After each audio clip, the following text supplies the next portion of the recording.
Is to suggest an adjunctive treatment which can improve the efficacy of DBT on trauma symptomology.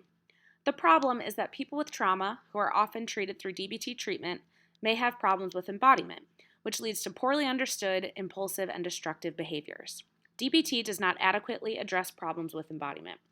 It's currently the gold standard for the treatment of borderline personality disorder, which is a mental disorder that many clinicians believe stems from early traumatic experiences. In fact, some people think BPD would be better described as complex PTSD, as the symptoms are similar to those that arise from trauma, even if they are typically more enduring and extreme than PTSD. So those with BPD, and thereby those with trauma, are treated through DBT. Comprehensive DBT includes individual therapy, phone sessions, group therapy, and a DBT treatment consultation team, but there's growing research to suggest that the DBT skills group provides the most benefits for its DBT participants. Numerous skills are taught in the skills group that help the participant function more effectively in their everyday lives.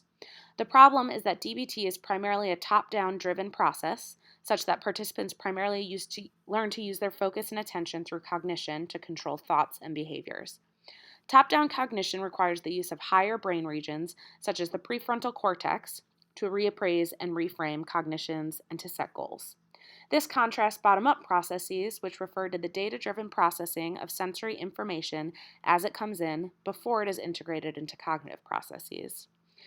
So in regards to the purpose of this poster, I want to talk about the embodiment problem in DBT.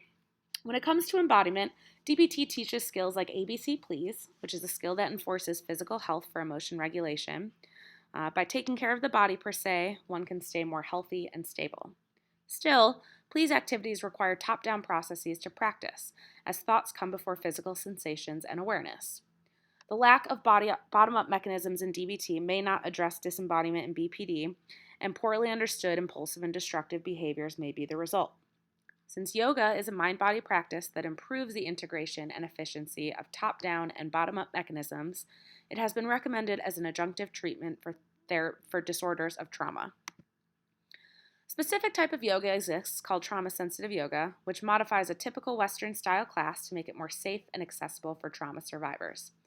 For instance, one may modify the environment by attempting to eliminate publicly exposed windows, mirrors, and external noise to provide a private, safe, and quiet room for students free of external distraction. Deeper postures that expose vulnerable body parts, such as the throat, the hips, and the pelvis, genitals, and buttocks, are introduced in a gentle and progressive fashion so as to avoid making the students feel hypervigilant and overexposed.